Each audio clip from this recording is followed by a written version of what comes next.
Point या melting point, इसके बारे में हमें स्टडी करना है कब, जब हम प्रेशर की वैल्यू को चेंज कर देते हैं। अगर मैं आपसे बोलता हूं कि आप मुझे बता सकते हैं कि हमारा वाटर का, पानी का मेल्टिंग पॉइंट कितना होता है, 0 डिग्री, और फ्रीजिंग पॉइंट भी 0 डिग्री है। तो जिस टेम्परेचर पर पानी सॉलिड बन जाता है, बर्फ बन जाता है, उसी टेम्परेचर पर सॉलिड लिक्विड भी बन जाता है। हम लोगों ने पढ़ा है इस चीज़ को। तो उसका जो फ्रीजिंग पॉइंट और या जो उसका मेल्टिंग पॉइंट है वो कितना है, 0 डिग्री का है। लेकिन हम ये ऑब्जर्व करते हैं कि अगर हम ये बात, लेकिन कब तक सत्य है, ये बात तब तक ट्रुथ है जब तक कि हम ये बात ना करें कि उसके प्रेशर में हम कोई चेंज नहीं कर रहे हैं। मतलब जब हमारा प्रेशर नॉर्मल प्रेशर होता है तो उस नॉर्मल प्रेशर पर हमारा जो फ्रीजिंग पॉइंट होता है या मेल्टिंग पॉइंट वो 0 डिग्री रहता है वाटर के लिए। लेकिन अगर मैं इसके प्रेशर की वैल्यू को बदल दूं तो हम ये देखते हैं कि इसका मेल्टिंग पॉइंट या फ्रीजिंग पॉइंट भी बदल जाता है। अब ये कैसे बदलता है उसे जरा समझिए। तो देखो जी, इसके बाद आता है इसमें इफेक्ट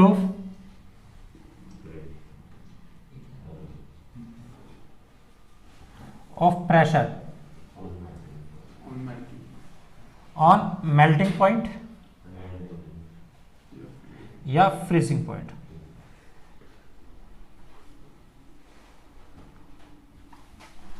तो देखिए जी, यहां पर हम सबसे पहले बात कर रहे हैं किसके लिए, लो प्रेशर,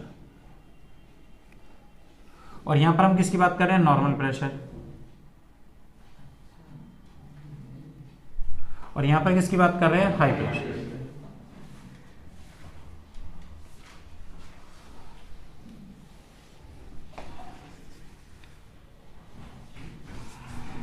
देखिए जी,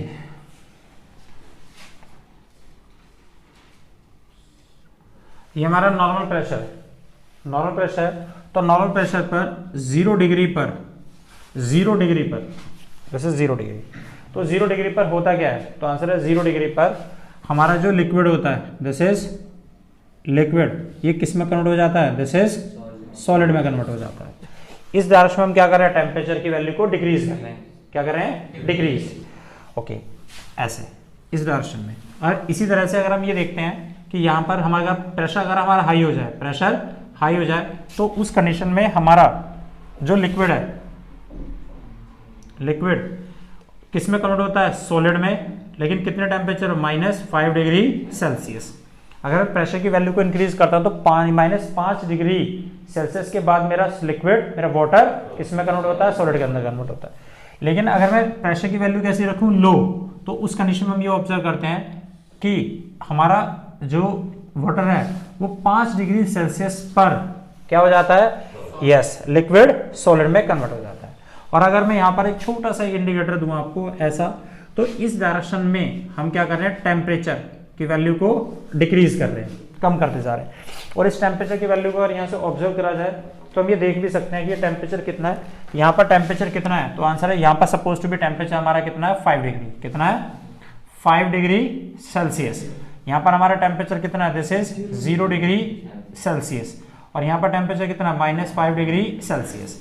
तो अगर मैं आपसे बोलूँ कि मेरा यहाँ पर टेम्परेचर कितना होगा, तो यहाँ पे 7 डिग्री होगा, यहाँ पे कितना होगा, 6 डिग्री होगा, यहाँ पर टेम्परेचर कितना होगा, 4 डिग्री, यहाँ पर कितना होगा, 3 डिग्री, फिर 2 डिग्री, फिर 1 डिग्री, और फिर 0 डिग्री। इसी के बाद जब नीचे गए होंगे तो फिर टेम्परेचर कितना हो गया होगा, -1 डिग्री, फिर -2 डिग्री सेल्सियस, फिर -3 डिग्री सेल्सियस, फिर -4 डिग्री सेल्सियस, ऐसे तो गए होंगे।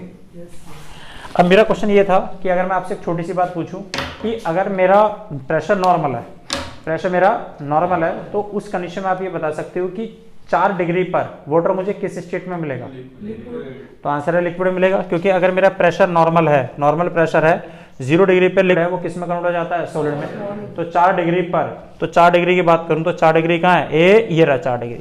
तो इस 4 डिग्री पर अगर मैं देखूं तो मेरा जो वाटर है वो किस स्टेट में रहेगा, लिक्विड स्टेट में रहेगा।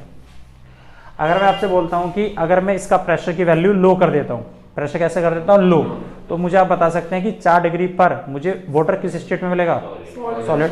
तो हम देखते हैं कि 4 डिग्री कहाँ है, ये रहा 4 डिग्री, और ये क्या है, दिस इज लो प्रेशर। तो लो प्रेशर पे 4 डिग्री में 5 डिग्री चाहिए ना कूल होने के लिए, तो 5 के बाद 4 डिग्री कहाँ पे आएगा, यहीं तो आएगा।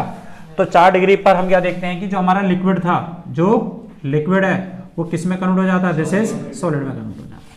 तो मात्र 4 डिग्री टेम्परेचर रखते हैं तो हम क्या देखते हैं, वो किस में कन्वर्ट हो गया, सॉलिड में। इसी तरह से अगर मैं आपसे बोलता हूं कि अगर मैं प्रेशर अगर मेरा प्रेशर की वैल्यू मैंने बढ़ा दी, प्रेशर की वैल्यू मैंने बढ़ा दी और मेरा टेम्परेचर है -3 डिग्री सेल्सियस, तो आप बता सकते हो कि मेरे को वाटर किस स्टेट में मिलेगा?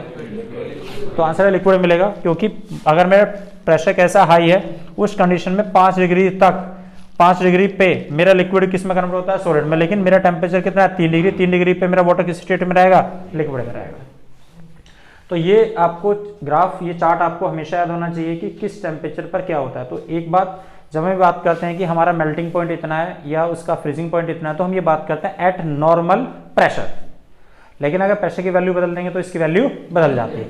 अब जैसे कि इसका एक एग्जांपल देखो, अगर मैं आपसे बोलूं कि हमारे पास ये 2 सॉलिड है, कोई भी 2 सॉलिड बॉडी है, एक बॉडी हमारे पास ये है suppose to be, this is suppose to be a body, ये एक बॉडी, ये बॉडी, तो हमें पता है कि हम सॉलिड बॉडी को एक दूसरे के अंदर मिक्स नहीं कर सकते। क्या ये दोनों बॉडी जुड़ के एक बॉडी हो जाएंगी? आंसर नो, ये दोनों जुड़ के एक बॉडी नहीं बनती। लेकिन पानी को अगर पानी में डाल ले तो दोनों एक बॉडी बन जाती है। तो इसी तरह से हमने क्या करा, 2 आइस क्यूब लिए, दोनों का टेम्परेचर कितना है? 0 डिग्री, क्योंकि उस कंडीशन में वाटर किस स्टेट में है? सॉलिड, और वाटर सॉलिड स्टेट में नॉर्मल प्रेशर पे, तो उसका टेम्परेचर कितना होगा? 0 डिग्री होगा। तो मैंने 2 आइस क्यूब लिए, दोनों सॉलिड थे, अब आइस क्यूब थे, अब उन दोनों को लेके मैंने ऐसा दबा दिया। जैसे मैं उसको दबाता हूं तो मैं क्या करता हूं? प्रेशर इंक्रीज कर देता हूं। अब प्रेशर इंक्रीज होने पे 0 डिग्री पर प्रेशर इंक्रीज हो गया। इंक्रीज होने पे 0 डिग्री पर मुझे जो H2 है किस फॉर्म में मिलेगा? लिक्विड फॉर्म में। तो हम ये देखते हैं कि जैसे हम उस आइस क्यूब को ऐसा दबाते हैं तो उनका जो जंक्शन होता है, जंक्शन समझते हो, ये इनके बीच का ये पॉइंट जो होता है, ये पॉइंट, यहाँ पर क्या आ जाता है? वाटर आ जाता है, पानी आ जाता है। 0 डिग्री पर H2O किस स्टेट में रहेगा? लिक्विड में रहेगा। तो हम देखते हैं उसका जो जंक्शन है, उस जंक्शन पे जो H2O किस कंडीशन में आ जाता है? लिक्विड। अच्छा, अब हमने क्या करा, उसी को जो दबाया था प्रेशर, उसको रिलीज कर दिया। जब प्रेशर रिलीज कर दिया तो मैं प्रेशर कैसा कर दिया? नॉर्मल कंडीशन पे वाटर 0 डिग्री पर किस स्टेट में होता है? सॉलिड स्टेट में होता है। तो हम देखते हैं जहां पे पानी जमा था वहां पर फिर से क्या आ गया? सॉलिड बन गया। तो हम देखते हैं 1 आइस क्यूब, 2 आइस क्यूब, दोनों जुड़ के आए, एक बॉडी बन गए। बात समझे? इसी के लिए हम और भी एक्सपेरिमेंट करते हैं, आप लोगों ने देखा होगा, स्कूल में भी करा होगा आप लोगों ने। जैसे कि हमारे पास ये एक स्लैब है, आइस की स्लैब है, और यहां पर हमने क्या करा, इसको एक किसी बेंच के ऊपर कहीं रख दिया। तो हम देखते हैं इस स्लैब के ऊपर हमने एक ऐसी एल्यूमिनियम की एक स्ट्रिंग ली, रस्सी ली, और इसके ऊपर क्या करा, एक वेट को ऐसा लटका दिया, दिस इज वेट। तो हम ये देखते हैं कि जैसे हमने इसके ऊपर एक वेट लटका इस आइस स्लैब के ऊपर, दिस इज स्लैब, ये सब सपोज टू बी स्लैब है, तो हम देखते हैं इस स्लैब वेट की वजह से इस स्लैब के ऊपर एक प्रेशर आएगा। तो इसका मतलब प्रेशर पहले से बढ़ गया। तो पहले 0 डिग्री पर वाटर मुझे किस स्टेट में मिल रहा था? सॉलिड। लेकिन अब हमने क्या करा, प्रेशर बढ़ा दिया। जब प्रेशर बढ़ाते हैं तो उस कंडीशन पे 0 डिग्री पर मुझे, हाई प्रेशर पर 0 डिग्री पर मुझे वाटर किस स्टेट में मिलेगा? लिक्विड। तो अब वो लिक्विड हो गया। तो हम ये देखते हैं कि जहां से वो तार जिसके कॉन्टैक्ट में आती है उतने पोर्शन पर प्रेशर बढ़ता चला जाता है। प्रेशर बढ़ेगा तो उतना पोर्शन कैसा हो जाता है? लिक्विड हो जाता है। तो इस तार को, ये जो तार है, इस तार को किस में चलना आसान है? लिक्विड में चलना आसान है। तो ये क्या होती है, जैसे लिक्विड बनता रहता है ये तार आगे की तरफ मूव करती जाती है, पहले यहाँ पे थी, फिर यहाँ पे आगे नीचे आती चली जाती है। तो जहाँ पे प्रेशर बढ़ता चला जाता है वहाँ का सॉलिड किस में कन्वर्ट होता चला जाता है? लिक्विड में। और वो हम कुछ टाइम के बाद देखते हैं, इसने स्ट्रिंग ने जो ये हमारे पास स्टील की या एल्यूमिनियम की जो वायर थी, उसने इस बर्फ को ऐसा काट दिया, और ये कुछ टाइम के बाद हम देखते हैं ये ऐसा नीचे गिर भी जाता है। तो हम ये सोचते हैं कि यार यहाँ से देख के कि ये बर्फ अब 2 टुकड़ों में टूट गई होगी, लेकिन जैसे जाके नजदीक देखते हैं तो फिर देखते हैं ये तो एक ही स्लैब है। क्यों? क्योंकि आपको पता है कि जब वो यहाँ से हमने तार इसके ऊपर लगाया तो उसका प्रेशर कैसा था? ज्यादा। तो जब प्रेशर ज्यादा होता है तो 0 डिग्री पर वाटर किस स्टेट में मिल रहा है मुझे? यस, लिक्विड में। लेकिन जैसे वो यहाँ से नीचे की तरफ गया तो ऊपर का जो पानी था उसका प्रेशर कैसा हो गया? कम हो गया। तो नॉर्मल हो गया ना प्रेशर। तो नॉर्मल प्रेशर पर 0 डिग्री पर मुझे वाटर किस स्टेट मिलेगा? सॉलिड। तो ऊपर से फिर से सॉलिड होता जा रहा है। तो हम देखते रहे जितना नीचे जा रहा है उतना पोर्शन ऊपर का सॉलिड होता जा रहा है। फिर देखते हैं तो वो फिर से एक ही होता है। और आप लोगों ने देखा है कि जहाँ पर बर्फबारी होती है, जहाँ पे स्नोफॉल ज़्यादा होती है, तो वहाँ पे जब अपनी गाड़ी को लेकर जाते हैं तो हमारी गाड़ी से जो स्नोफॉल होती है वो अंडर प्रेशर आके लिक्विड में बन जाती है। क्यों? क्योंकि पहले 0 डिग्री पर वाटर किस स्टेट में था?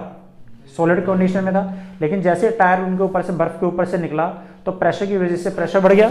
तो जब प्रेशर बढ़ जाता है तो उस कंडीशन पे 0 डिग्री पर वाटर मुझे किस स्टेट में मिलेगा? लिक्विड। तो वो पानी हो जाता है। तो हम देखते हैं ग्राउंड के ऊपर पानी भी आ जाता है और टायर के ऊपर भी पानी आ जाता है। लेकिन जैसे वो टायर हमारा जैसे बर्फ के ऊपर से जाता है तो हम क्या देखते हैं? प्रेशर फिर से नॉर्मल हो गया। और जैसे नॉर्मल होता है तो उस कंडीशन पे 0 डिग्री पे वाटर मुझे किस स्टेट में मिलेगा? सॉलिड। तो फिर से जहां से वो निकला वहां से फिर सॉलिड हो गया। टायर के ऊपर भी पानी आ गया। जैसे टायर के ऊपर पानी आ गया तो जैसे वो नीचे से टायर घूम के ऊपर जाएगा, प्रेशर फिर कम हो गया, प्रेशर कम होने से फिर मुझे वाटर किस स्टेट में मिलेगा, सॉलिड, फिर से उसके ऊपर बर्फ जम जाती है। तो देखते हैं हमारे टायर पे कंटिन्यू बर्फ जमी रहती है। नहीं है समझ? तो ये यूज किसका था? तो आंसर है यस, इफेक्ट किसका था? प्रेशर का इफेक्ट था। किससे? Melting point.